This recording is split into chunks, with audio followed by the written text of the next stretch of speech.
aku seorang-seorang. Orang cakap bila, ada orang semua cakap. Oh dia tak tahu. Ini bilang ini.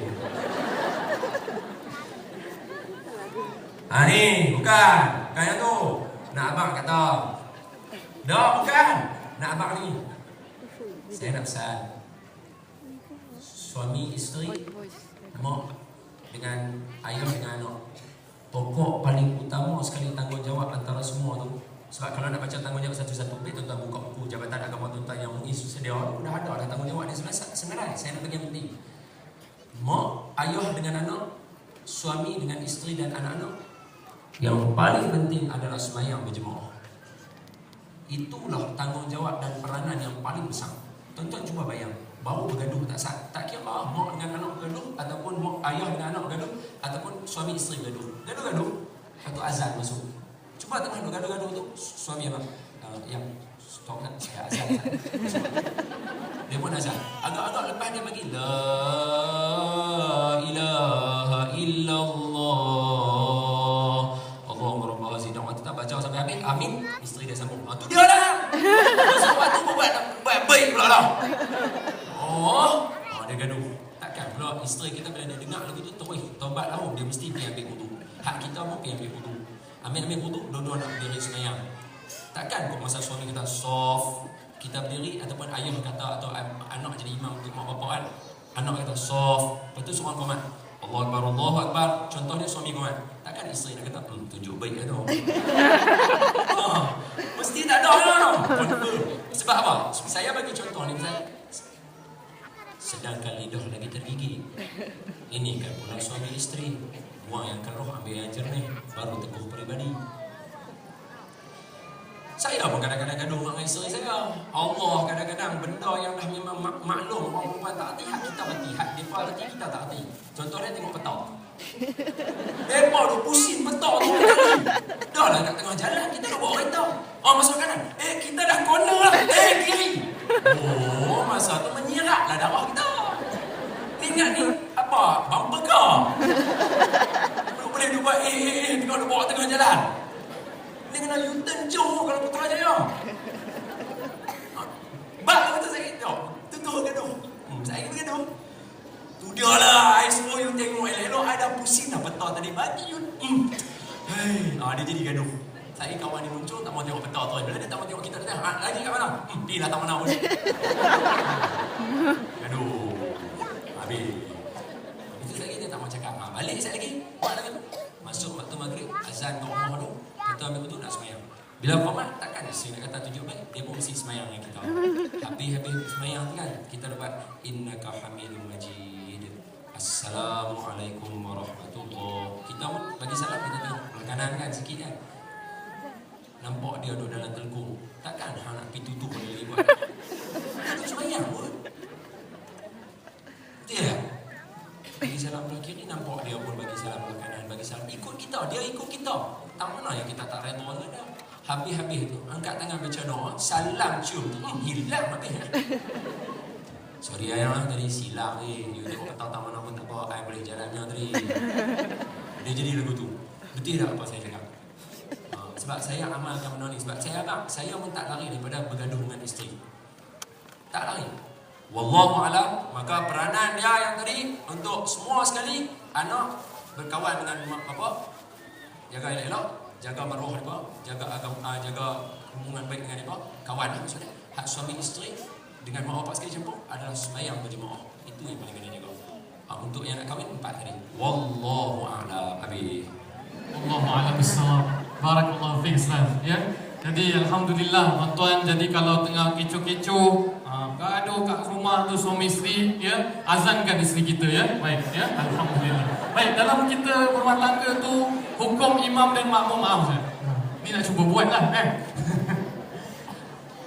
Bila kita berumah tangga tuan-tuan berjemaah, itu satu take away yang insya-Allah kita sama-sama akan lakukan. Kerana apa tuan-tuan? Di situ ada cara nak tegur suami pun subhanallah, nak tegur imam padahal imam dah salah dah, dengan cara yang baik. Semua hukum imam dan makmum kalau kita telusuri subhanallah, masya-Allah, tabarakallah. Tuan-tuan rahmatullah, salah satu daripada perkara yang menarik tadi adalah sifat ihsan kepada ibu bapa kita perlu kita terapkan. Sedangkan saudara kita ataupun adik perempuan kita tidak ada ihsan kepada dia, itu menjadi penyebab kita ke neraka. Jadi Al-Fadhil Ustaz juga menyarankan dia dengan kisah beliau untuk kita telusuri kisah-kisah para ulama, para salihin, manaqib-manaqib mereka untuk kita mendapatkan manfaat-manfaat insya-Allah taala. Cerita dia macam cerita Sulaiman akhlakkan sikit tadi Ustaz tapi ini cerita betul lah tuan-tuan rahmatullah. Baik.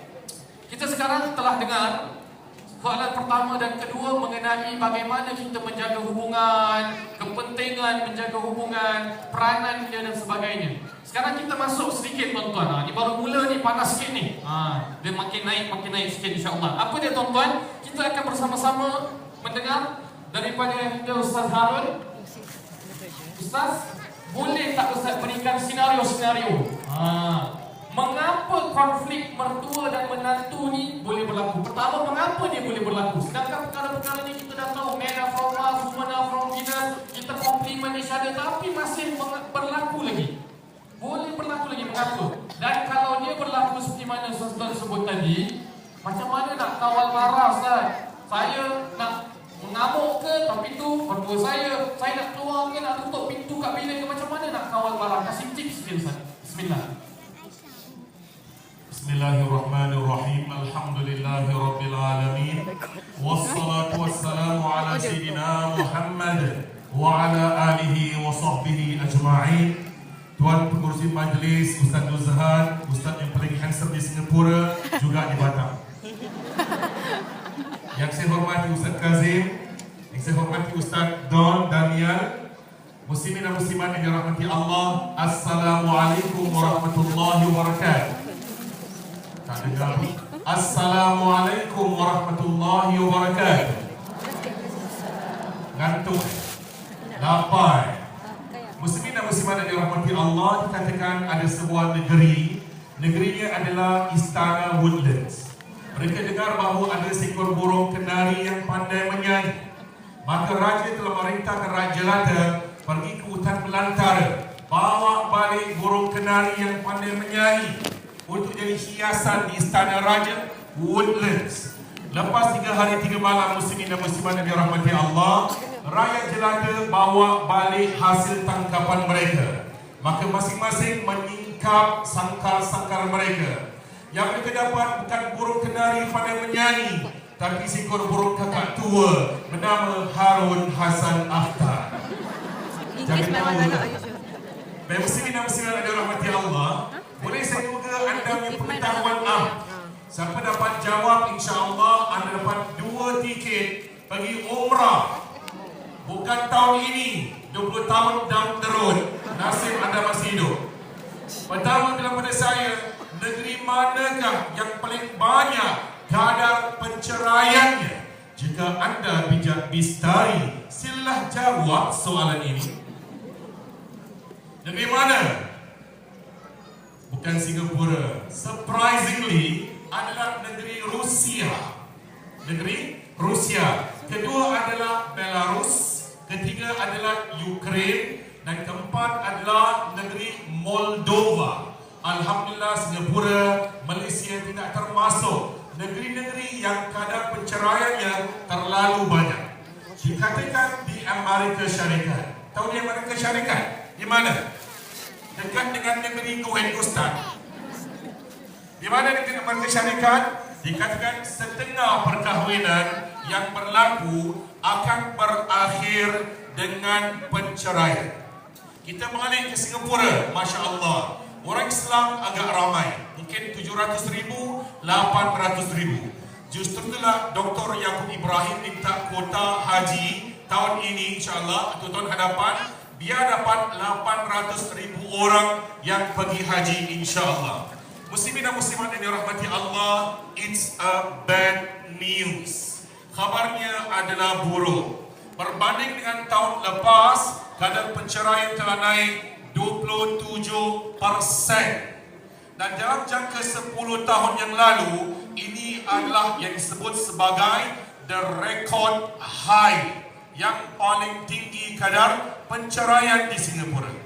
Muslimin dan muslimat yang dirahmati Allah, tentu anda nak tahu kenapa berlaku perceraian di Singapura sampai naik 27%. Lagi-lagi bagi pasangan baru yang katanya dulu masa berkahwin loving each other. Apa loving each other? Loving each other, sayang menyayang antara satu dengan lain. Kenapa berlaku demikian? Antara faktor, antara sebab, anda dengar baik-baik, yang ia tidak diulangi oleh kita. Pertama adalah kerana perbezaan peribadi. Hairan, katanya kahwin suka sama suka. Dah lama berkahwin baru bertunang. Maafkan saya, lama bertunang baru berkahwin. Kok masih ada perbezaan peribadi antara kedua-dua pasangan? Maka sebab yang dikatakan adalah differences of personality, berbeza peribadi. Maka akhirnya incorrigible, irreconcilable, tak boleh nak direkonsal dan berbaik-baik. Akhirnya mereka pun bercerai. Ini adalah masalah yang pertama.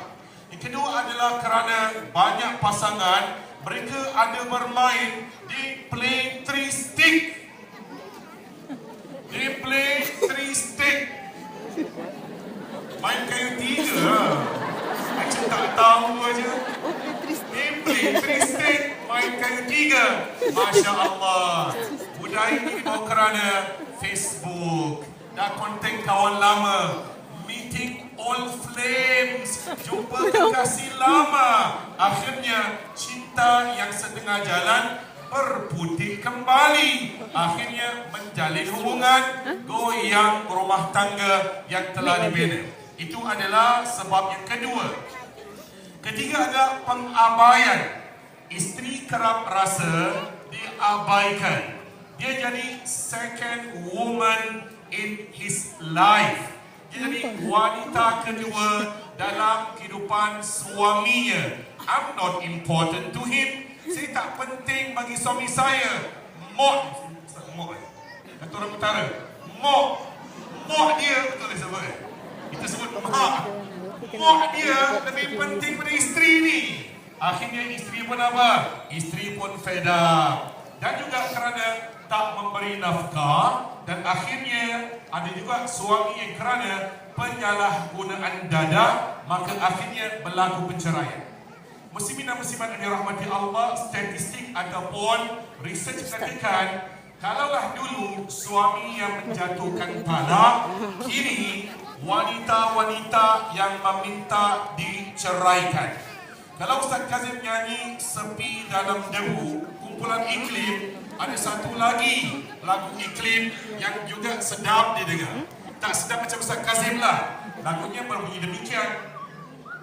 Berdosakah diriku sengaja melepaskan cintamu yang serapu, dahan yang kering usang.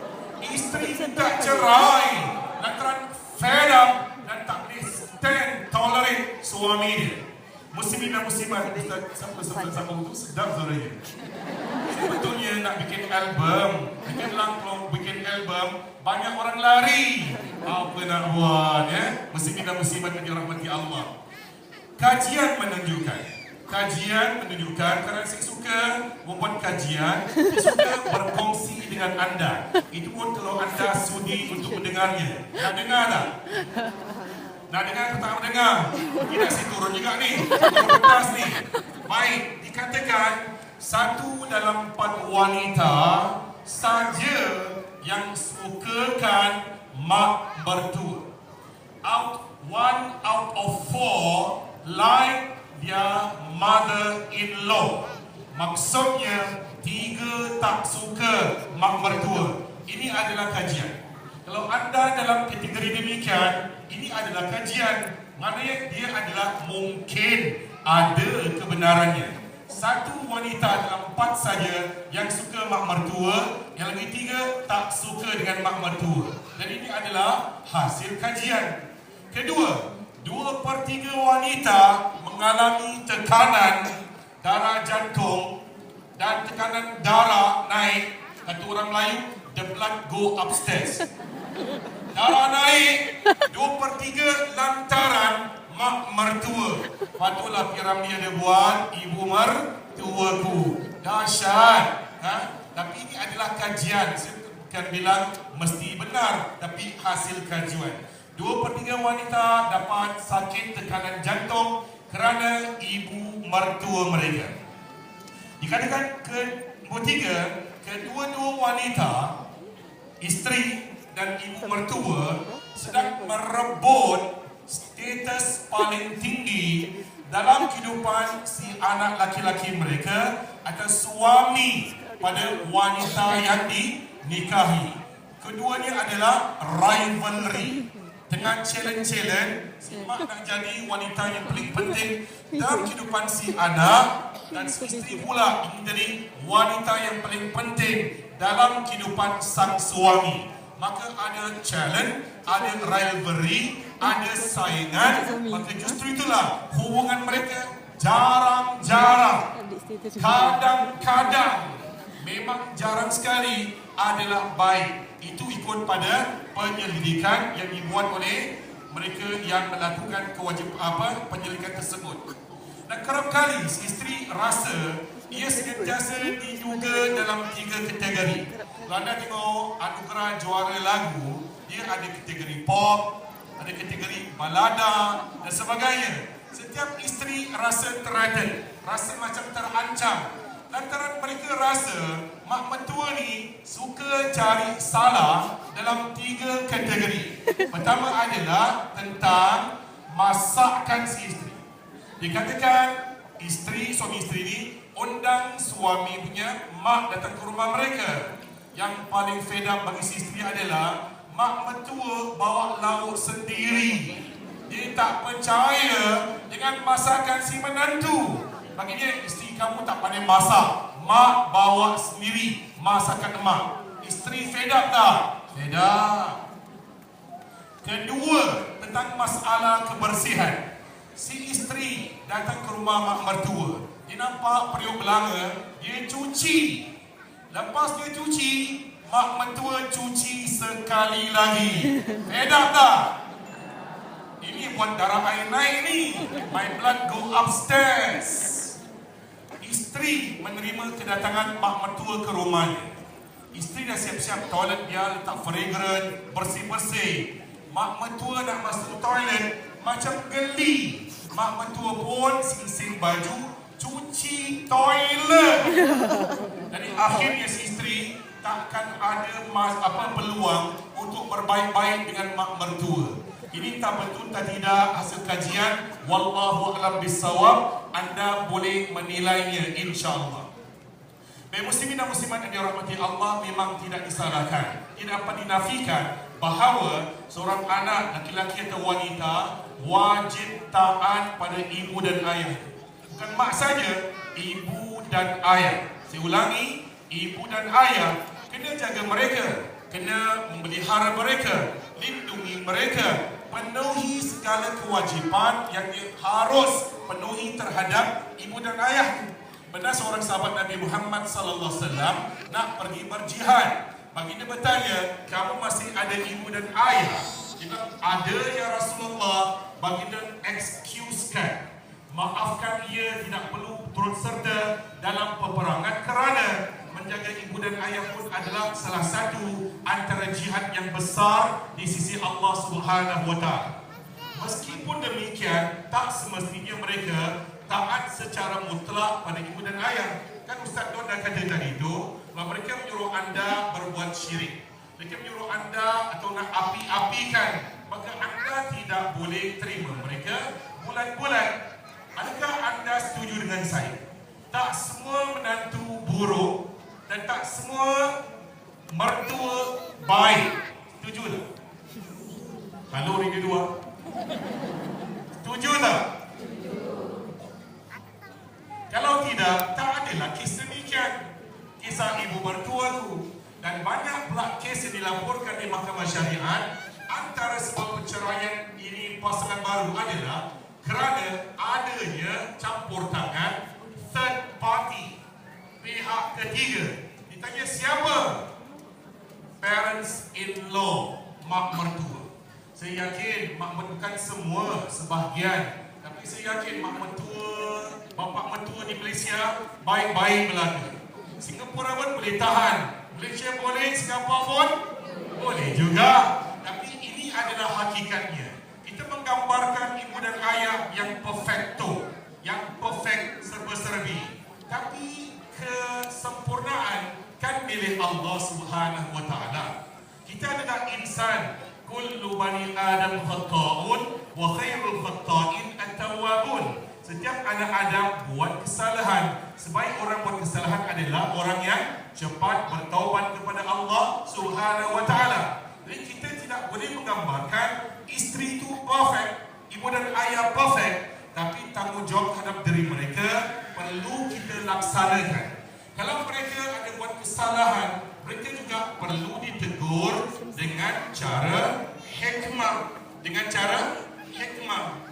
Jadi muslimin dan muslimat yang dirahmati Allah, lihat bagaimana Nabi Ibrahim alaihissalatu wassalam menasihati Azar. Ada sebagian riwayat bilang dia adalah bapa Nabi Ibrahim, ada pula yang bilang dia adalah pakcik Nabi Ibrahim alaihissalatu wassalam. Tapi meskipun pakcik atau ayahnya ingkar pada Allah Subhanahu wa taala, nasihat Nabi Ibrahim sebagai seorang anak adalah penuh dengan hikmat, hanya untuk dapatkan hidayah bagi pamannya atau bapanya, hanya untuk dapat keridaan Allah Subhanahu wa taala.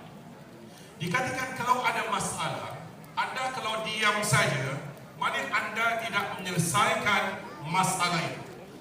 Anda ada masalah, isteri komplain tentang mak komplain tentang isteri, anda kalau diamkan, the question or the problem still persists. Nothing is done. Tak ada apa yang dilakukan. Tapi umat Islam diberikan oleh Allah akal fikiran, gunakan kebijaksanaan. We got to do something about it. Kita perlu melakukan sesuatu tentang masalah itu. Kalau isteri komplain tentang mak mentua, dia bilang, sudahlah, diamlah, respect sajalah. You are not solving anything. Anda tidak menyelesaikan apa-apa. Mak komplain tentang isteri anda, dalam mak ni muda mak jangan ambil hati. You are not solving anything. Masalahnya masih ada. Dan mungkin saja bila masa berlalu, masalahnya semakin aggravated, jadi semakin besar. Akhirnya bila isteri dah tak boleh angst, apa tak boleh angst? Tak boleh angkat, maka akhirnya naiklah peratusan perceraian di Singapura 27% berbanding dengan tahun-tahun yang lalu. Jadi kita diajar muslimin dan muslimat yang dirahmati Allah, problem solving. Bagaimana nak menyelesaikan masalah-masalah. Ingat semasa baginda berusia 35 tahun, Kaabah telah terbakar. Maka Kaabah telah dibina dengan satu hati oleh orang-orang musyrikin. Semuanya menggunakan wang yang halal. Dan tiba-tiba bila Kaabah dah siap, tiba pula masalah nak letakkan Hajar Aswad di tempatnya yang asal, di rukun Hajar Aswad. Saya baru balik haji pada 6 November yang lalu. Saya telah doakan agar anda dapat tunaikan ibadat haji. Anda dapat pergi haji tahun ini yang turun hadapan. Jangan lupa, komisen saya 25%. Muslimin dan muslimat yang dirahmati Allah, nak bergaduh tu dalam mula bonus pedang. Mereka bilang kita tunggu siapa yang masuk melalui pintu Bani Syaibah, kita jadikan dia sebagai pengadil. Tiba-tiba baginda Nabi Muhammad SAW datang. Baginda diterangkan tentang masalah. Baginda minta sarban. Baginda letakkan Hajar Aswad di tengah-tengah. Panggil pemimpin-pemimpin Quraisy, pegang ujung-ujung serban itu, bawa ke rukun Hajar Aswad. Baginda pun membenamkan Hajar Aswad ke rukunnya dengan sempurna. Semua orang happy. Ini maksudnya adalah problem solving. Anda menyelesaikan masalah itu. Anda fikir dan anda bilang, sudah lama, sudahlah isteriku. Adakah benda ini akan selesai? Mungkin belum selesai. Anda jangan lupa, si isteri ada family. Isteri ada adik-beradik. Isteri pun bekerja, ada kawan-kawan yang boleh menghasut dia untuk buat tindakan yang drastik. Ibu kita pun bukan berseorangan. Dia ada adik-beradik dia, ada kawan-kawan dia, kawan marhaban dia, yang juga boleh mempengaruhi minda dia. Dan mereka tentu support sama dia agar si isteri, suami, isteri anak tu mungkin diguna-gunakan. Anda pernah dengar isteri jam 12? Dengar tak? DJ Champion KC kan? Mak mertua tak happy dengan menantu kerana dia nak anak dia kahwin orang lain. Dia nak anak dia kahwin Siti Nurhaliza. Tapi anak kahwin apa? Siti Tanjung Perak pula. Mak pun sab hantar barang kan?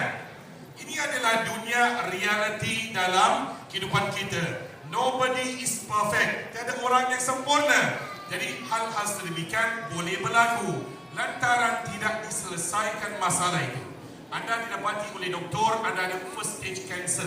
Anda bilang tak apalah, diam-diam ajalah. Anda cek lepas 5-6 bulan, final stage. Anda tidak melakukan apa-apa untuk mengurus masalah tersebut. Jadi muslimin dan muslimat yang dirahmati Allah, all time favorite cara yang paling best adalah untuk anda berkomunikasi, berbual dengan isteri anda, berbual dengan mak anda, find out, cari what's the problem, kya mushkil hai, यार मुश्किल है नहीं मुझे नहीं मालूम है hilang apa masalah, bentangkan masalah. Suami kalau dia boleh jadi seorang hakim yang adil, dia cakaplah.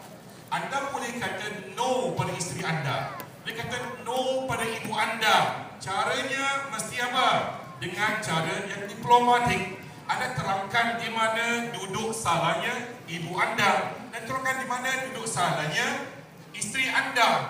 Berkomunikasi. Bila dapat anda berkomunikasi, insya-Allah masalahnya selesai. Jangan anda biarkan masalah ini berlarutan.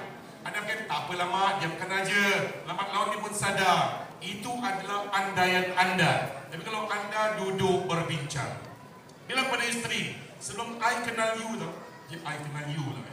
Sebelum I kenal you darling, I kenal my mother dulu tau. Bang, betul bang, you kenal your mother dulu. Tapi apa you janji dengan Tok Kadi Salim Jasman, Ustaz Masini Maulan? Sekiranya saya mencederakan tubuh badannya, saya menjatuhkan maruahnya, tak berikan dia nafkah dalam tempoh 4 bulan, bermusafir, tinggalkan dia dan gedebak-gedebuk, apa gedebak-gedebuk, and so on and so forth, dan dia melapor kepada mahkamah syariat dan ternyata aduan dia adalah benar, maka jatuhlah talak 1 atas isteri saya. Nafas ta'liq. Anda dah shake hand dengan Tuan Kadi, anda berjanji akan jadi suami yang baik, tapi kenapa isteri anda tinggalkan?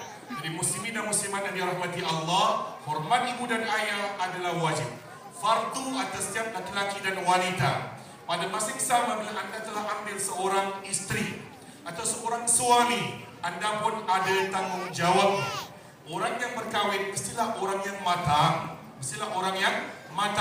Anda bukan sekadar boleh lafaz aku terima nikahnya siapa?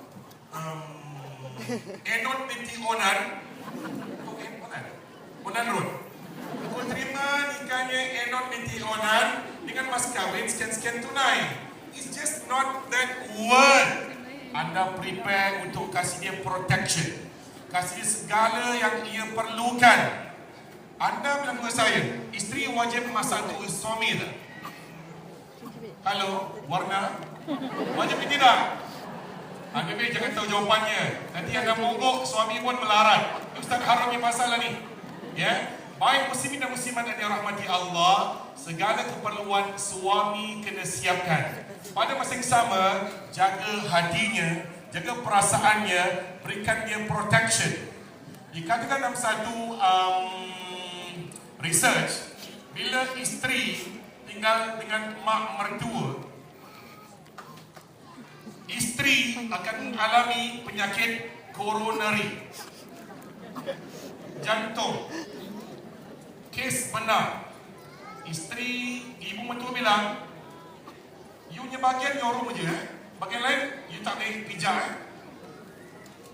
Ini washing machine I beli tau, you jangan pakai tau. Ujung minggu saya boleh pakai. Itu air panas you tak boleh pakai, kena di termos sendiri. Masya Allah muslimin dan muslimat yang dirahmati Allah. bagaimana isteri kita nak hidup dalam suasana sedemikian. Satulah amat digalakkan suami cari rumah untuk si isteri. Kan senang. Kadang-kadang ibu mertua dah tak ada suami. Kalau ada suami, no problem lah. Dia pun akan concentrate pada suami sendiri. She is too free. Dia adalah seorang widow, seorang mak Johnny Jonathan. Dia adalah seorang janda. She's too free. Dia tiba-tiba datang ke rumah anda. Kadang-kadang anda tengah sibuk, anda tengah masak, urus anak, urus suami. Dia pula nak berbual kepanjangan anda.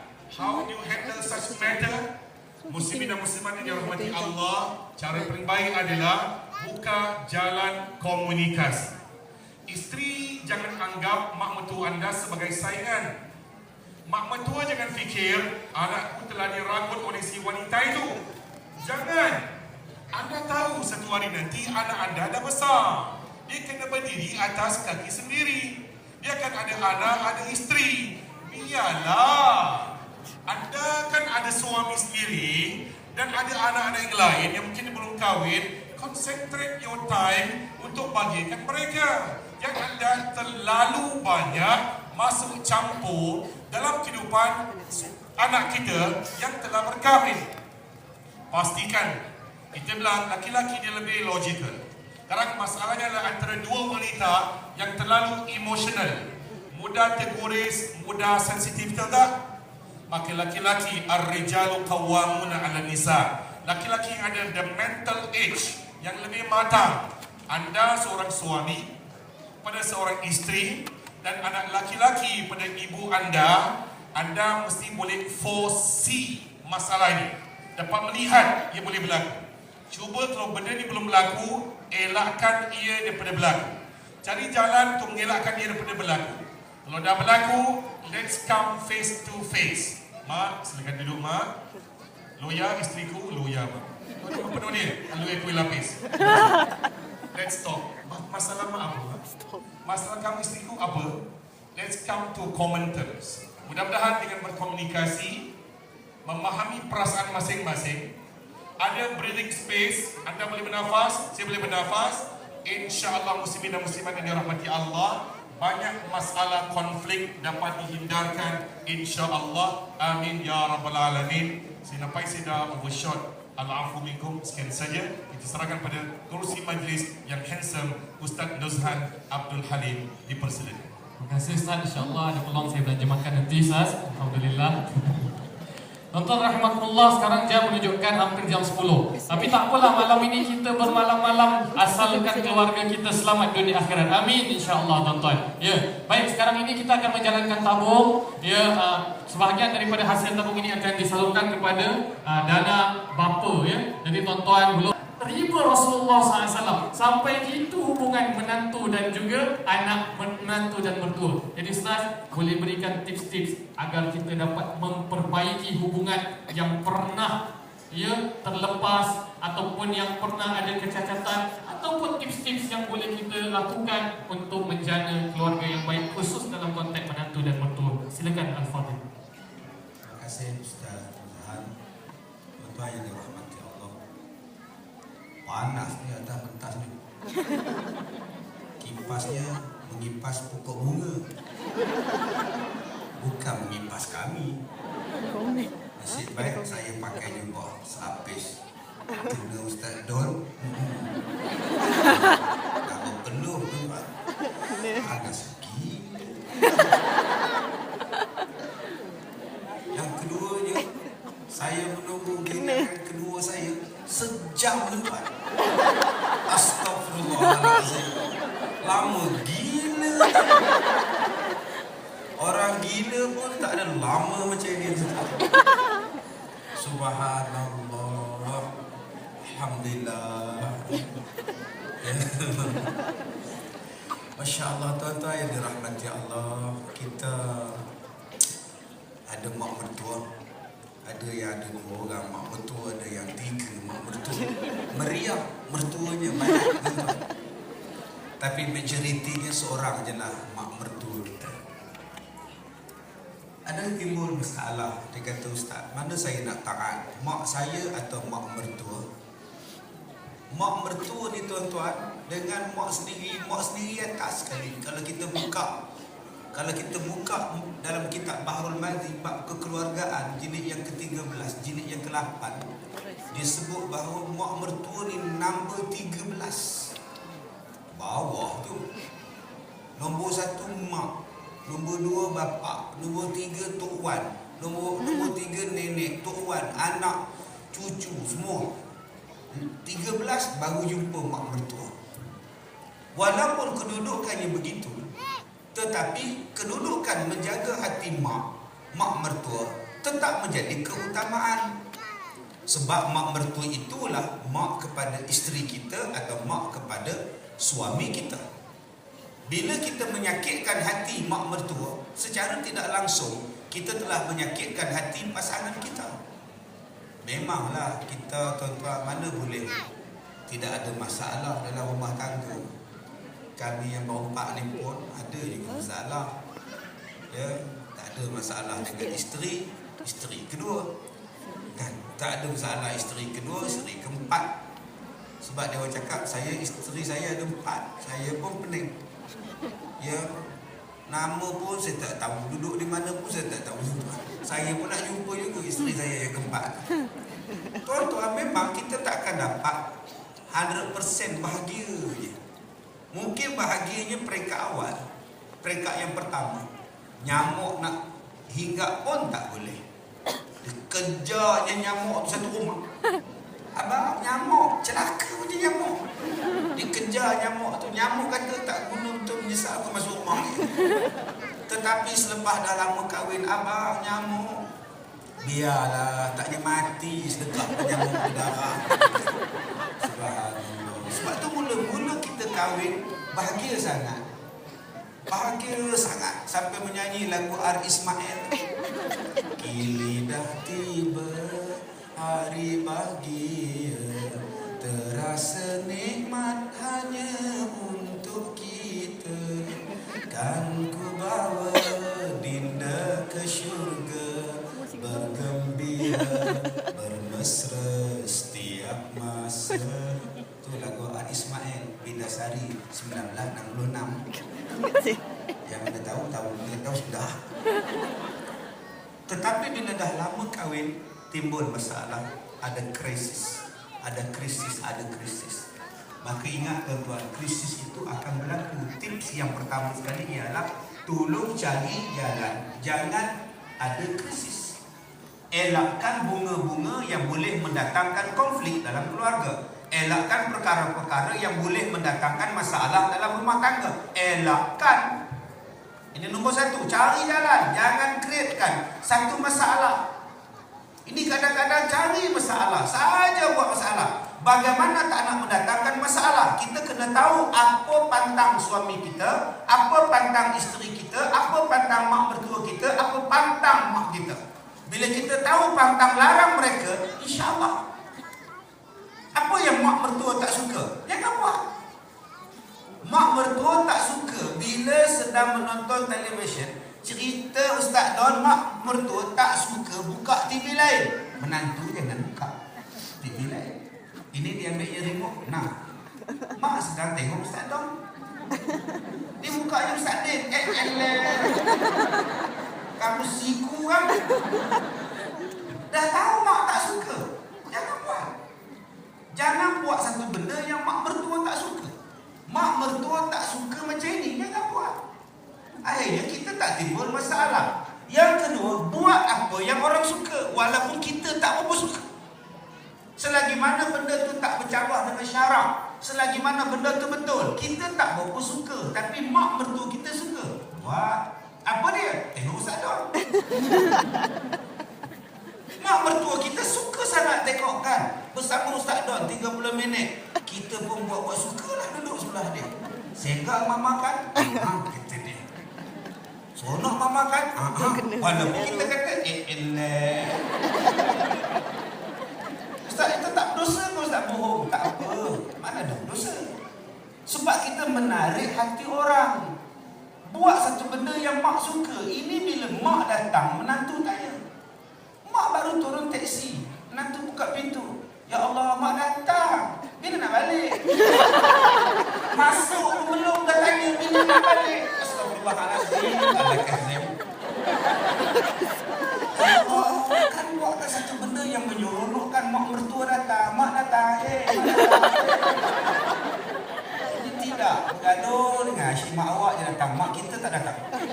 Asal datang mak awak, asal datang mak awak, asal mak awak tu datang, mak kita tak datang-datang. Suami jawab macam mana, mak saya datang, mak saya mati lah. Kalau mak saya datang, awak pun lari tau. Tuan-tuan, kita berbakti kepada mak mertua pahalanya besar. Tips nombor 3 ialah anggap berbakti kepada mak mertua itu mencari pahala. Berapa banyak menantu-menantu di sini yang bela mak mertua dia sakit. Bukan mak dia, bukan yang mak yang mengandung dan melahirkan dia, itu mak suami kita. Satu hari suami cakap, yang mak abang sakit, kalau boleh abang nak bela dia duduk rumah kita. Suami cakap je, kalau boleh abang nak bela dia tinggal dengan kita. Ya ke suami nak bela? Nama benar nipu ni. Yang akan belanya siapa? Isterinya. Suami kerja, driver pula lori, bawa Singapura, Thailand, hantar trailer tau, kontainer hantar ke. Bila nak balik? Sekali keluar seminggu. Yang akan jaga isteri, yang jaga mak ialah isteri dia. Sebab itu isteri membuat pengorbanan yang besar. Tak apalah bang, bolehlah saya tengokkan mak awak, bawalah ke sini. Masya Allah, maknya pakai pampers. Masya Allah, maknya pakai pampers. Menantu basuh berak mak mertua. Berapa banyak mak mertua yang kenang jasa menantu? Berapa banyak mak mertua yang sayang pada menantu? Berapa banyak mak mertua yang kasih pada menantu? Kadang-kadang anak kandung perempuan tak jaga, anak kandung perempuan tak pelihara sebab ikut suami. Anak kandung yang perempuan tak bela, yang belanya ialah anak laki-laki. Anak laki-laki pula dia tak bela 100%, yang bela mak ialah isterinya, menantunya. Tapi berapa banyak menantu ini yang mak mertua ingat. Anak kandung datang hari Sabtu atau hari Ahad, hari Minggu aja, anak perempuan kandung. Itu pun boleh warning pada kakak ipar dia. Akak, mak ni dia tak nak boleh pakai pampers macam ni. Akak kena macam ni, macam ni, macam ni. Begini-gini jarinya. Teringat kita pada syahwat tentang gini-gini je. Akak, mak ni malam-malam pastikan pakai stokin tau, sebab dia tak boleh kaki tau. Dia pula mengajarnya baru datang 1 jam rumah kita. Tapi menantunya, kakak iparnya pukul 2 belum bangun. Sebab apa? Mak mertuanya udah meraja-raja. Mak mertua meraja. Ya Allah, takutnya. Suami isterinya, bang, tengok mak abang. Abang ngantuk lah. Abang harus meracau tu bang. Awaklah pergi tengok kejap. Menantu juga yang pergi tengok. Kejap nanti cari bilik mak. Berlaga dengan dinding. Aduh, apa jaga tu? Menjaga mak. Kadang-kadang yang sakit di hospital, menantu yang tunggu. Menantu yang pimpin, menantu yang tolak wheelchair mak dia. Tapi berapa banyak mak yang kenal? Berapa banyak mak mertua yang kenal? Dia dah ingat. Gelang ini untuk anak sulung. Rantai ini untuk anak nombor 2. Gelang kaki untuk anak nombor 3. Anting-anting subang untuk anak nombor 4. Untuk menantu? Ada? Jarang. Sebab apa? Sebab kadang-kadang kita tak menganggap itu adalah anak kita dan kita tak menganggap itu adalah ibu kita. Cuba kita anggap ini adalah mak aku walaupun dia mak mertua aku. Tuan-tuan yang dirahmati Allah, tips yang keempat yang kita nak berhadapan di dalam rumah tangga ini, bila kita ada masalah, tadi Ustaz sebutkan tadi, selesaikan cepat-cepat. Kita sebagai suami, kita sebagai anak laki-laki, bila isteri kita ada konflik dengan mak kita, selesaikan cepat-cepat. Ambil tindakan segera. Ingat, memang akan berlaku itu benda biasa. Kadang-kadang benda kecil saja. Benda kecil je tuan-tuan. Apa benda kecilnya? Cucu menangis. Nampak tuan cucu menangis. Bila cucu menangis, mak mertua komplain. Rusinglah aku duduk sini, menangis saja. Isteri dah terasa. Mak, dia demam, mak. Kalau demam ke hospital lah. Aku nak tidur. Astagfirullahaladzim. Siapa lah? Terasa saja. Macam mana? Mulut orang tua sabar. Orang tua-tua macam itu tenang. Dia nak tenang-tenang. Sebab tu orang tua-tua suka majlis ilmu. Sebab majlis ilmu ni tenang-tenang. Senang tidur. Abah ada kipas lagi senang. Bila balik rumah, isterinya tanya, abang, apa Ustaz Dor cakap tadi? Yalah, jelaslah apa yang dia cakap tu. Yalah, dia cakap apa? Isi ceramahnya apa? Kira terang lah. Jelaslah kan. Dia muda kan. Yalah, dia cakap apa? Yalah, jelas lah. Sebabnya dia tidur, patutlah jelas. Jelas. Ingat tuan-tuan tadi Ustaz Lon dah sebut dah. Suami isteri mesti ada konfliknya, gaduh-gaduh tu biasa. Tapi cepat selesaikan. Sedangkan lidah lagi tergigit, apa pula suami isteri.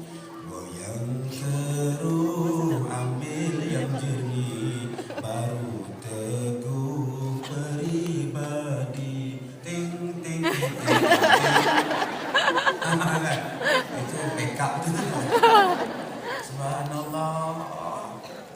Jadi tuan-tuan, bila kita tengok mak kita tak apa suka dengan menantu kita, cari jalan. Tak suka dengan isteri kita, cari jalan bagaimana mendamaikan mereka. Fa'aslihu, damaikan mereka. Nak damaikan mereka bukan susah tuan-tuan. Bawa pergi berjalan je, bawa pergi melancong je, bawa pergi makan angin je. Susah apa? Kalau dekat Malaysia ada Tesco. Bawa mak kita, bawa isteri kita, bagi duit, pergi Tesco. Baiklah. Suruh menantu tolak mak mertua dia dalam trolling. Selesai masalah. Ini kita tak cari jalan nak mendamaikan. Kita cari jalan untuk mengkonflikkan lagi. Datang pula ipar, tadi third party. Datang pula kakak ipar, adik ipar, cakap dekat mak, mak memang mak. Kalau dah nama menantu tu mak, orang luar tetap orang luar mak. Kata dia. Ini penasihat 25%. Dah nama pun menantu mak, orang luar tetap orang luar mak. Tak sama macam anak kita, darah daging kita mak. Mak pula tak betul. Ya Allah, tuan-tuan, mak mertua dengan menantu sampai mati tau.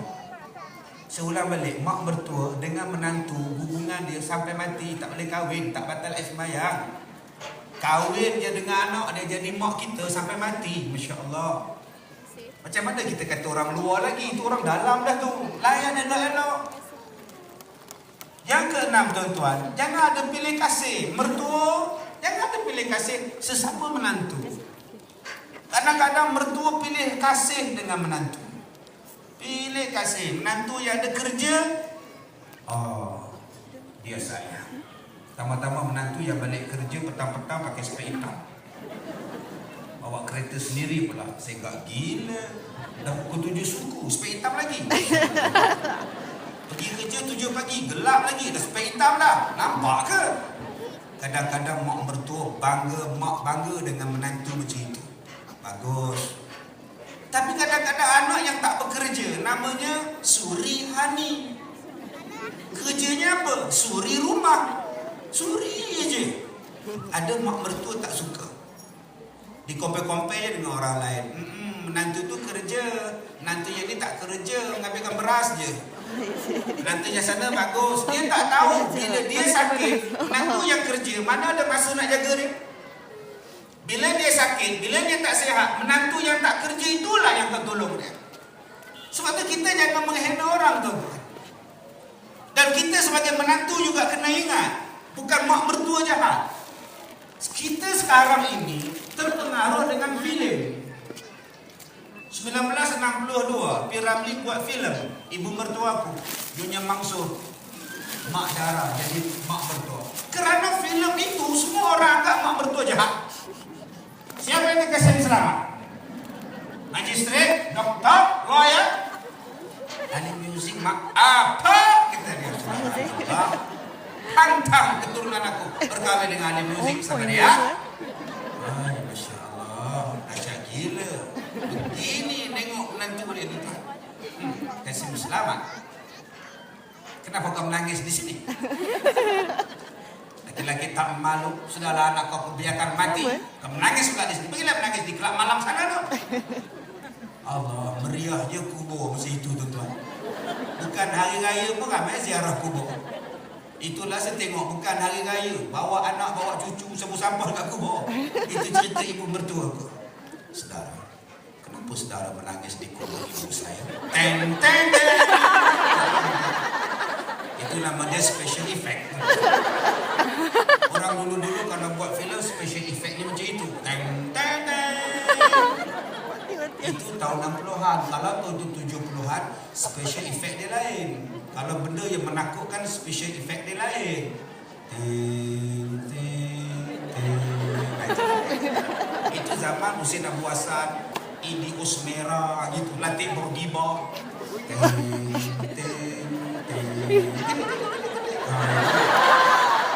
Serah. Ya, zaman piramid dulu. Teng, teng, teng. Apa?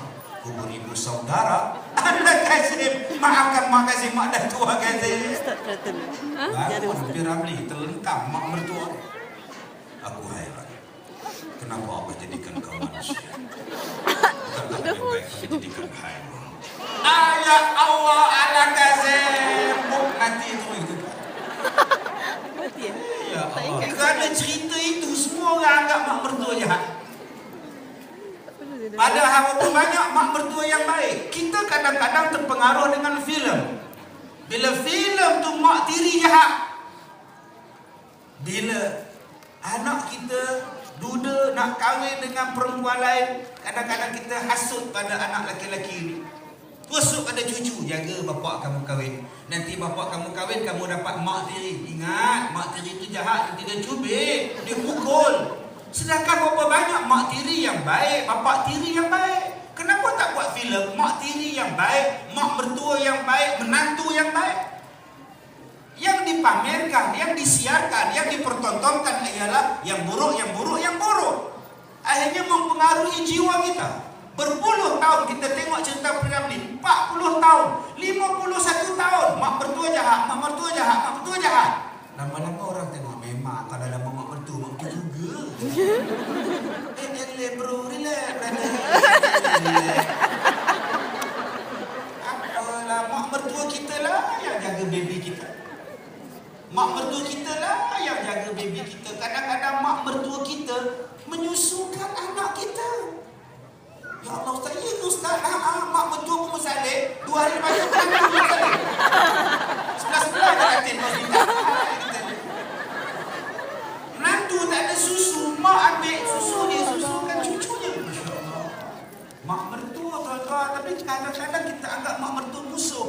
Ingat, mereka bukan musuh. Sebab tu kita kena tackle hati. Macam mana tips yang ketujuh nak tackle hati? Nak tackle hati ni macam mana tuan-tuan? Buatlah sesuatu daripada hati. Bila mak mertua datang, bila menantu datang, buka pintu dari hati. Ya Allah mak sampai. Alhamdulillah, rindu sangat dekat mak.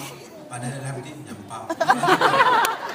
Sebut daripada hati. Ya Allah, rindunya mak. Cium tangan mak. Apa khabar mak? Alhamdulillah. Ayah, kamu gila kan? Tak meninggal. Itu orang Perak sebut nampak benar, nipu. Buka, senyum. Senyum ni tuan-tuan ni. Senyumlah seindah surya yang membawa cahaya. Senyumlah dari hati duniamu berseri. Senyum di sini. Senyum di sini daripada hati ni. Tuan-tuan boleh nampak mata kecil. Mata tuan-tuan akan jadi kecil. Mak datang. Tapi kalau sombong, kalau senyum bukan daripada hati, senyumnya sengit sebelah. Ni datang. Macam KL gangster je Ustaz. daripada hati. Kalau mak sakit, picit tangan mak dari hati. Urut tak peha mak dari hati. Dengan hati. Saya dekat mak. Ini tenyek. Kena hujung jari ni. Mak sakit. Ni urut belakang dia. Mak pening kepala. Yang keluar angin. Tuan-tuan, daripada hati, dia akan jatuh dalam hati. Curi hatiku, cuma nun jauh selalu. Nombor 1, curi hati. Bila tuan-tuan dah curi hati, dia akan jatuh di dalam hati. Bukan sahaja kita kemari, kita bercinta, curahkan rahsia hati ke hati. Bila tuan-tuan dah masuk dalam hati dia akan sentiasa teringat pada tuan-tuan. Sebab kita dah curi hati dia, kita dah datang hati pada dia. Lama-lama dia akan ingat pada tuan-tuan. Ingat kepada tuan-tuan inilah dipanggil bisikan hati. Dia pergi mana pun dia teringat pada tuan-tuan. Tuan-tuan pergi mana pun dia akan teringat. Sebab kita dah berbisik hati dengan dia.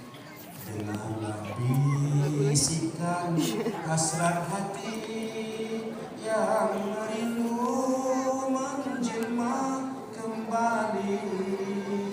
Ingatanku yang telah lalu, sewaktu berjanji sehidup semati. Tuan-tuan tak boleh banyak-banyak. Nanti dia orang pula tunggu sejam.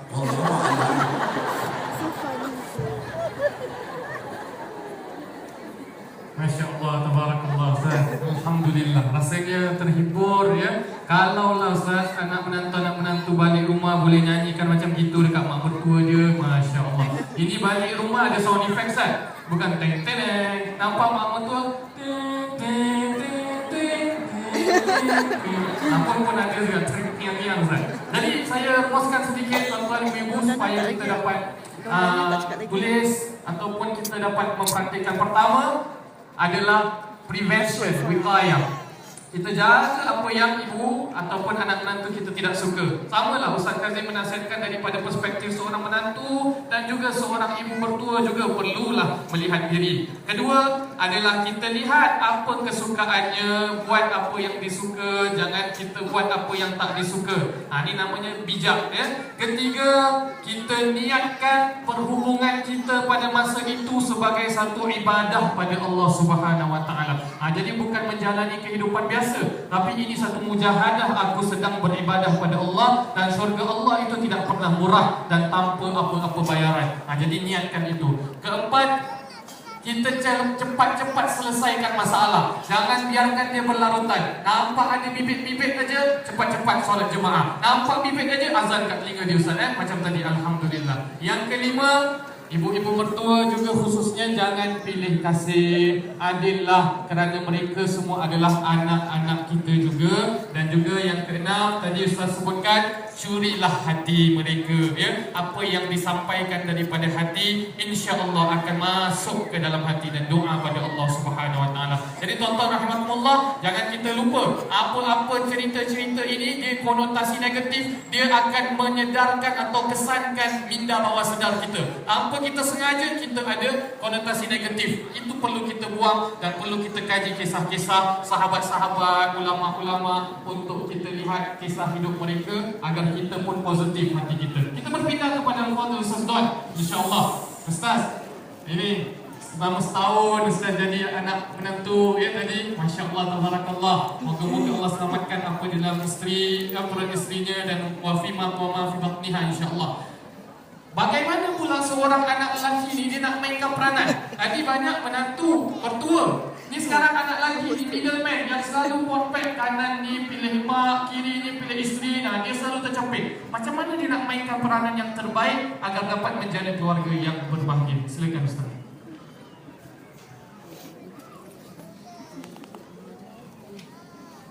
Allahumma salli ala sayyidina Muhammad wa ala sallam. Tiga-tiga nak makan gula-gula hang sah. 24 jam lah kepada gula-gula hang ni.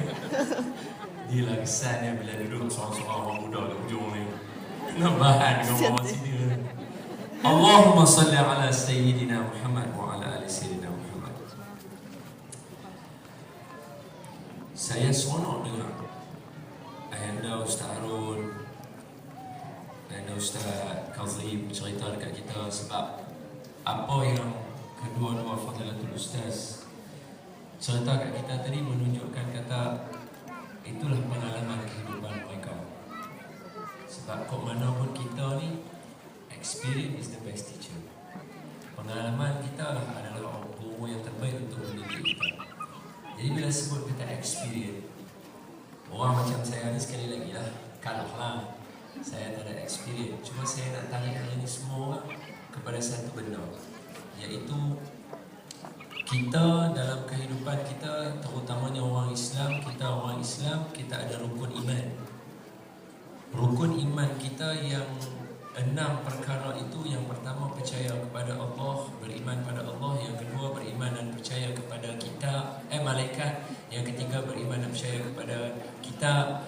Yang keempat beriman dan percaya kepada Rasul, beriman dan percaya kepada hari kiamat, dan beriman dan percaya kepada qada dan qadar. Saya tertarik dengan yang nombor 4, beriman dan percaya kepada Rasul.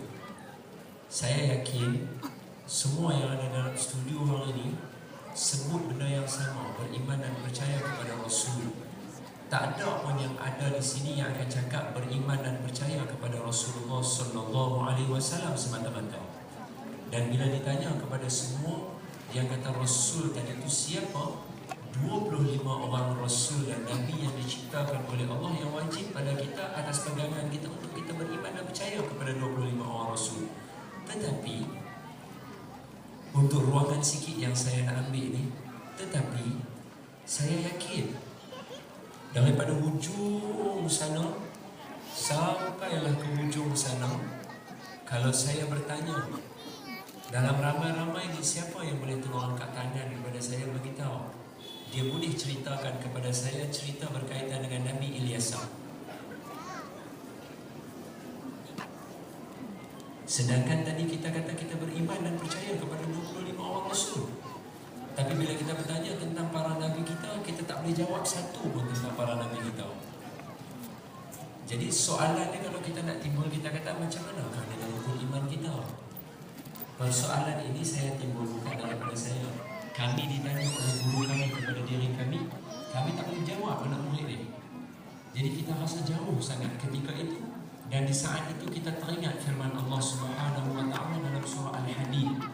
Dalam surah Al-Hadid, bukan surah belah kanan, baris yang keempat daripada bawah. Allah kata, surah Al-Hadid selepas surah Al-Waqi'ah.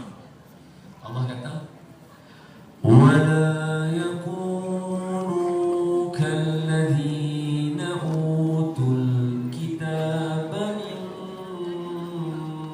قَبْلِ فَطَالَ عَلَيْهِمُ الْأَمَدُ فَقَسَتْ قُلُوبُهُمْ وَكَثِيرٌ مِّنْهُمْ فَاسِقُونَ. صدق الله العظيم. Apa dia? Wala yakunu, janganlah kita semua jadi, wala yakunu kalladhi, seperti mana utul kitaba min qabl, seperti orang-orang sebelum kita. Saya ambil ni sebab saya teringat tadi Ustaz Kazim ada kata, Ayahanda Ustaz Harun pun ada kata. Apa dia? Kita dalam nak menyelesaikan sesuatu, dalam kita nak mencari jalan penyelesaian, yang seperti mana Ayahanda Ustaz Harun kata, pokok penting kita adalah Quran. Macam Ustaz Kazim kata pula, Quran kita letak dekat atas, kita biarkan dia. Sedangkan jalan penyelesaian semuanya ada dalam Quran. Sebab apa? Kita hari ini ada Quran. Dan rata-rata sini bila Ustaz Kazim kata tinggal Quran atas, saya yakin dalam masyarakat orang Singapura termasuk dalam rakyat Malaysia, bukan semua yang tak baca Quran. Kita baca surah Yasin, kita baca surah Kahfi, kita baca pagi-pagi surah Al-Waqi'ah, kita baca sujud sejadah, kita baca surah As-Sajdah, kita baca surah Al-Mulk. Ramai ini semua baca benda tu, betul bagus. Tapi ayat Allah kata dia, jangan jadi seperti orang dulu-dulu. Mereka ada kitab, kita juga ada kitab. Mereka dulu ada Taurat, mereka dulu ada Injil, Kita sekarang ada Quran, tapi apa pasal Quran kita tak boleh bagi kesan pada kita, tak boleh bagi cerita? Fattala alaihimul amal. Sebab orang dulu mereka ada kitab, tetapi mereka jauh daripada para nabi mereka. Dan Bani Israel mereka bunuh nabi-nabi mereka. Izinkan saya ambil kita hari ini, saya sebut kata apa? Kita ada kitab, tapi kita bunuh memori-memori nabi yang ada dalam diri kita. Kita bunuh nabi-nabi kita dalam ingatan kita. Kita tak ingat langsung dekat para nabi kita yang 25 tadi itu. Sebab apa? Sebab bila tadi ayat kita dua bercakap tadi berkaitan dengan mencari penyelesaian. Tuan-tuan nak ambil strategi daripada siapa? Tuan-tuan nak ambil daripada siapa? Saya sebut strategi yang baik untuk rumah tangga adalah Nabi Yusuf alaihissalam. Cuba tengok Nabi Yusuf. Nabi Yusuf dialah anak yang kena pukul dengan adik-beradik dia 9 orang masa umur dia belasan tahun. Kalau buka dalam kitab Tafsir Nurul Ihsan, usianya lebih kurang 15, 16, 17 tahun. Ketika dia umur belasan tahun tu, abang-abang dia tahu dia, abang-abang dia pukul dia setengahnya umur. Kemudian dia sampai dekat pergi, dia patut dia masuk dalam pergi itu. Tinggal dia dalam pergi. Tak ada baju sebab dia koyak baju dia. Sebab baju dia tadi tu dia lumukkan dengan darah, dia tangkap seekor serigala, dia bawa serigala tu dengan darah dengan baju dia bawa kepada ayah dia. Aisyah yabku. Mereka buat nangis. Nangis depan ayah mereka. Kata adik dia kena bunuh. Sedangkan adik dia duduk dalam pergi. Kemudian datang satu rombongan ambil tali dalam pergi tu buat naik. Tengok-tengok Nabi Yusuf pegang tali tu, naik sekali dengan tali tu. Dia kata, Hazan pulang. Ni budak. Macam mana boleh ada pergi? Rupa-rupanya abang dia sentiasa mengintai-intai daripada rumah dekat pergi sana tu. Tengok-tengok Nabi Yusuf naik. Dia berkata kat dia, Yusuf dah naik kah? Yusuf dah naik dah. Pakat berlari pula 9 adik-beradik ni pergi pula dekat pergi tu kata, ini orang gaji kami ni. Dia lari daripada kami. Kami cari dia. Dia gelarkan adik dia orang gaji. Maka dia tanya kepada orang yang angkat tadi tu, ni adik kami 2 orang ni, kami nak jual kat mana ni? Ni 2 orang jalan.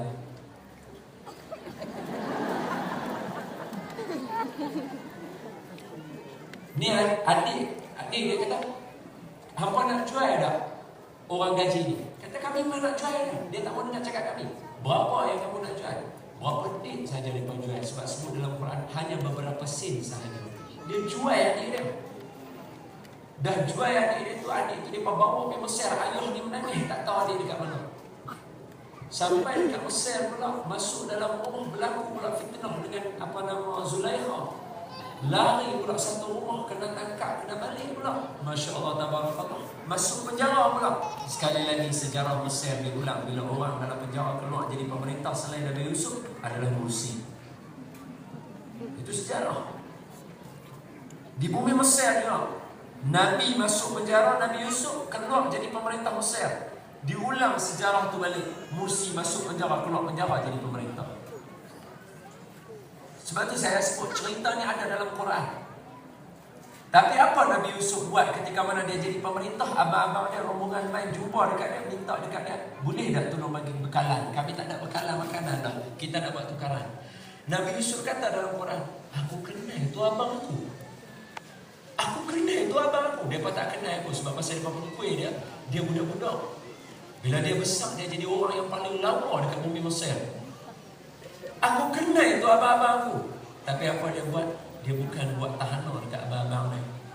Dia gunakan kebijaksanaan. Sebab Nabi kan dia ada sifat 4 kan.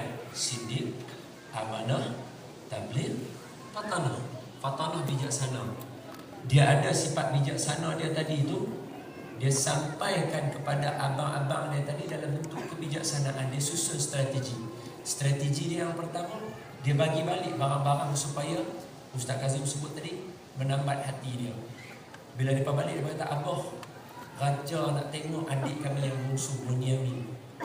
Ayah dia kata, aku tak percaya dengan Abah. Jangan takut ayah, Raja ni baik, tengok dia bagi balik bekalan makanan kita. Maka bawa lah Bunyamin sampai. Bila sampai pula Bunyamin, Nabi Yusuf pasang strategi satu lagi. Dia bubuh cawan dia tu dekat dalam kereta Bunyamin. Sebab apa dia bubuh dalam kereta Bunyamin? Sebab dia kenal abang sulung dia macam mana.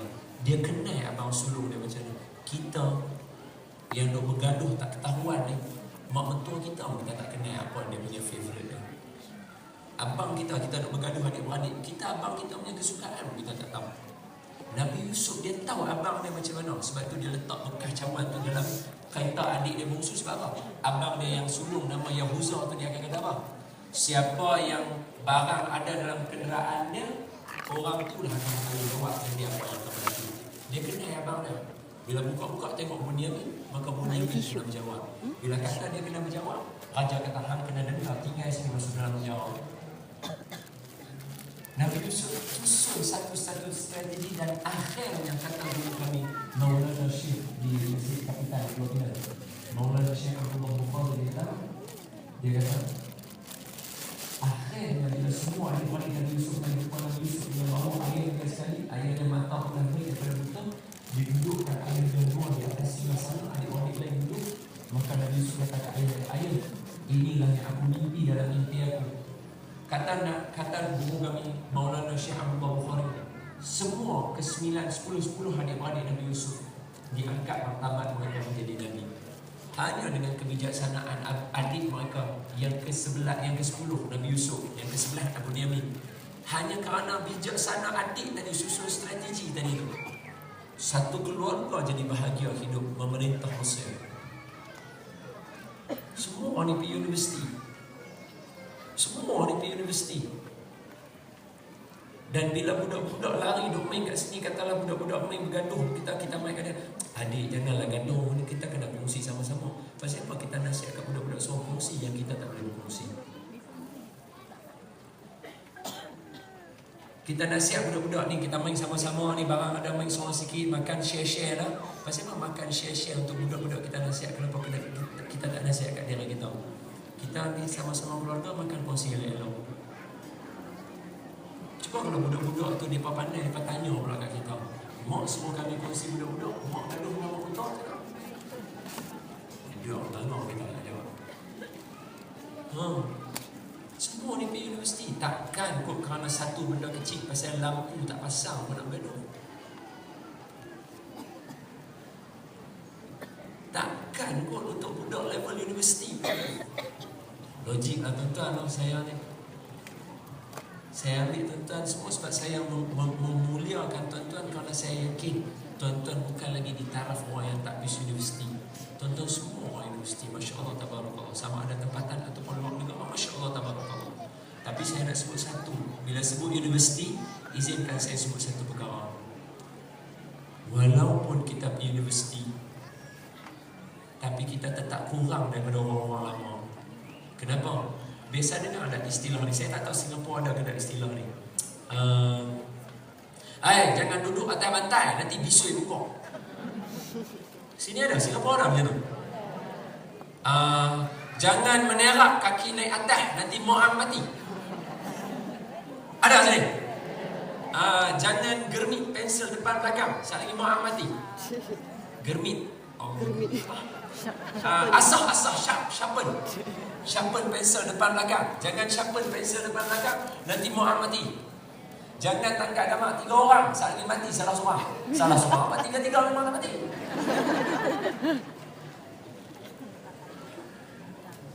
Itu isyarat tu. Okey. Pandai. Perkataan orang tua-tua tadi tu, kalau saya tanya tuan-tuan yang duduk universiti, logik tak? Apa kaitan pungkuk dengan bantai? Yang kita duduk tu tiba-tiba nak jadi bisui. Apa kena-mengena pungkuk dengan bantai? Ke hama dalam bantai tu dia jolok jolok bisui ke apa? Apa kena-mengena? Tak logik lah. Tak logik. Betul. Angkat kaki ni atas, apa kena-mengena mak kita nak mati? Tapi sampai hari ini siapa berani duduk atas bantai? Tidak. Siapa yang berani duduk menerak kaki ni atas? Sampai sekarang siapa berani buat? Kalau buat pun dia rasa macam, mak mati. Mak mati apa setahun lepas mak nak mati ya? Itulah yang saya nak kata tadi tu. Itulah hikmah orang tua-tua dulu. Dia bercakap, jerat masuk dalam hati kita. Walaupun dia cakap benda tak logik, tapi benda tu kita ingat sampai sekarang kita tak buat. Yang mana percakapan ini disebut sebagai apa? Percakapan inilah adalah membentuk akhlak dan adab. Kenapa? Izinkan saya ambil 2 minit lagi. Orang dah tak boleh cakap lama-lama. Aku dah kenal sakit balas dendam dia kata orang.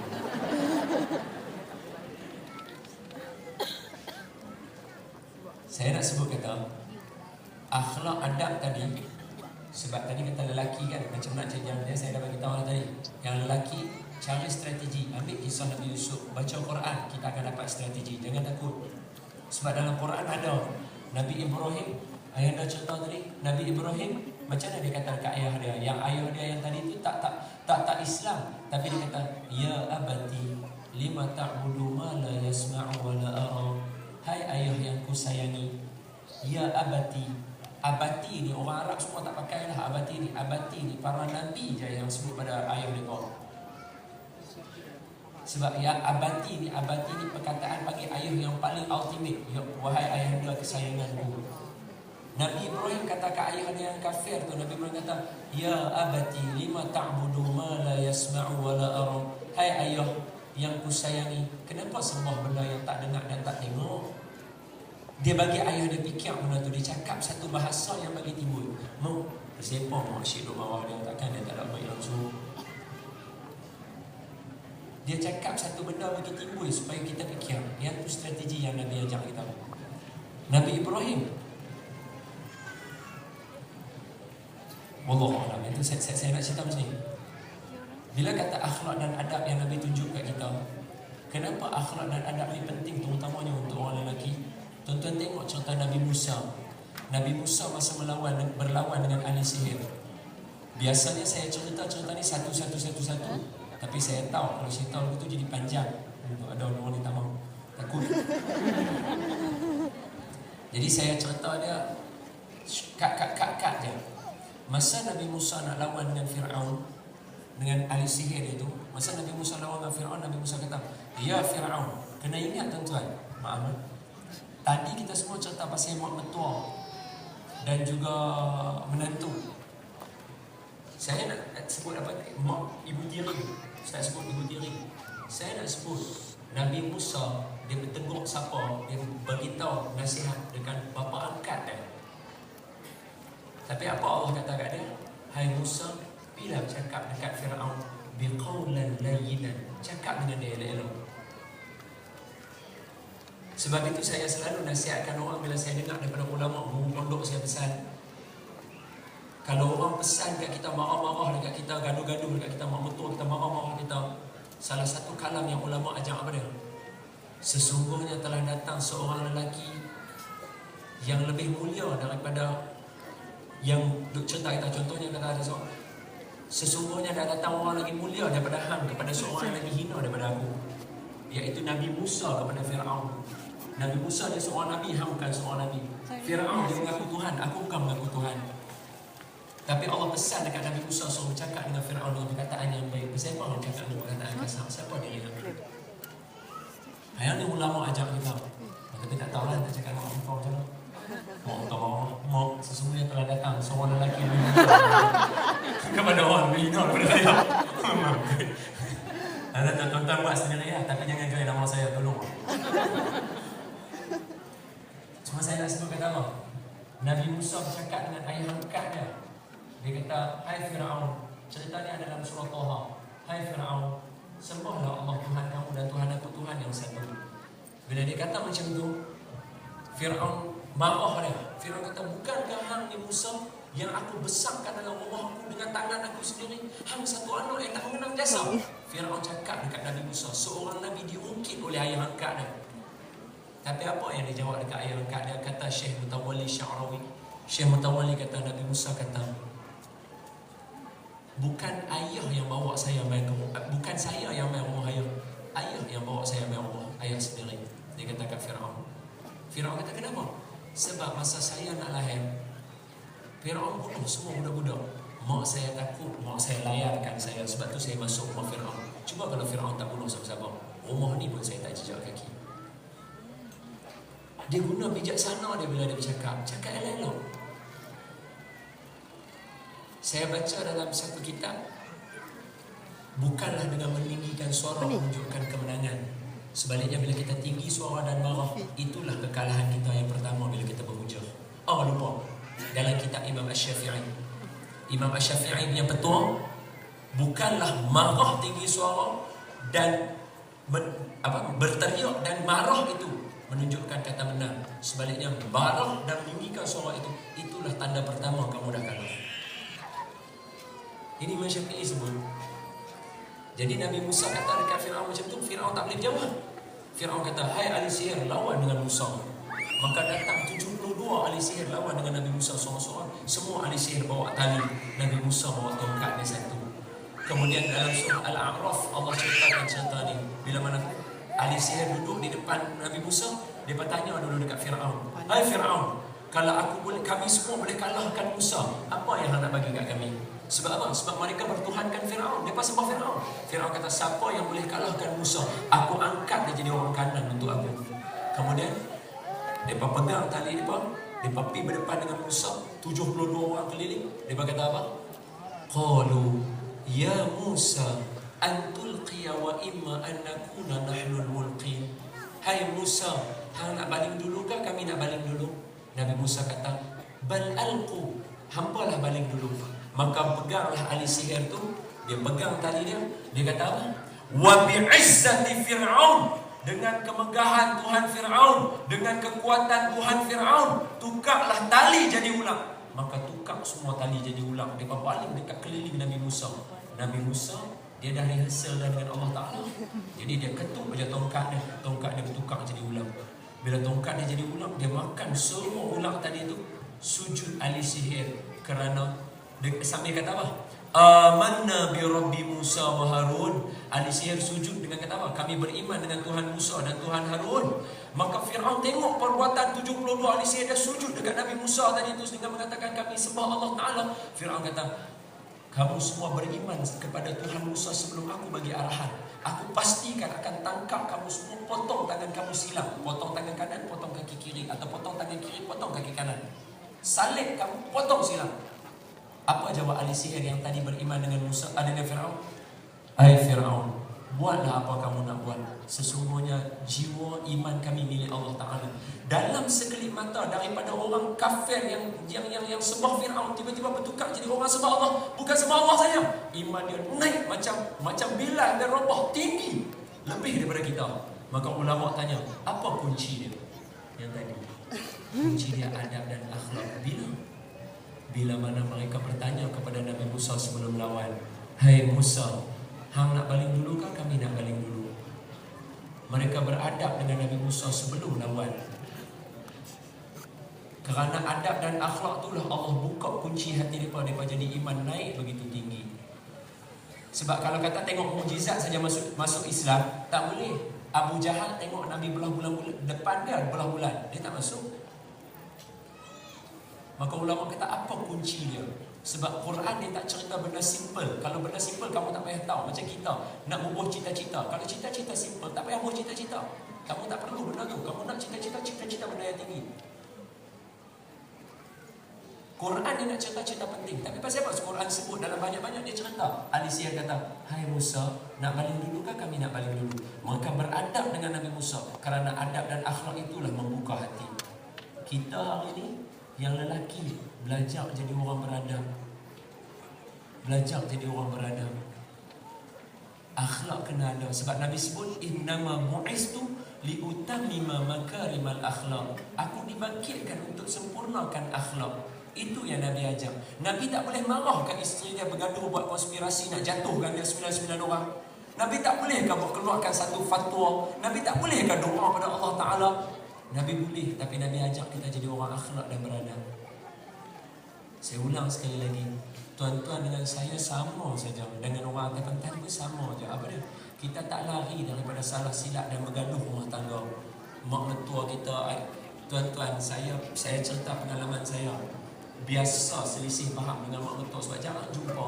Biasa selisih faham dengan mak mertua dengan mak mertua. Saya tak tahu nak buat macam mana ni. Saya jadi takut. Nak telefon takut sebab salah. Strategi pertama, saya hantar 2 jambak bunga. Saya beli hak banyak bunganya, beli bunga ros sampai kokoh. Bila saya telefon, tanya isteri saya, bunga sampai. Sampai bunganya baru saya tengok. Assalamualaikum. Loh, terima kasih lah bunga. Selamat aku. Kita tak lari tuan-tuan daripada buat salah. Confirm. Orang tengok kita mesti ada kurang. Cuma saya nak sebut kata, gunakan kebijaksanaan. Tuan-tuan mengaji tinggi-tinggi, tuan-tuan belajar tinggi-tinggi, tuan-tuan jadi businessman, tuan-tuan jadi management, tuan-tuan anjurkan margin besar-besar macam ni. Takkan nak handle satu orang, tak boleh. Tuan-tuan bijak, insya-Allah tuan-tuan boleh. Tambahkan dia, hiaskan dia dengan akhlak dan adab. Insya-Allah dia buka kunci mak mertua kita sayang kita, isteri kita sayang kita, semua orang sayang kita. Wallahu a'lam bishawab. Alhamdulillah. Sebenarnya kalau nak diikutkan, kalau kita balik naik kapal dekat Sungai Nil sampai besok pun kita akan duduk bersama sini.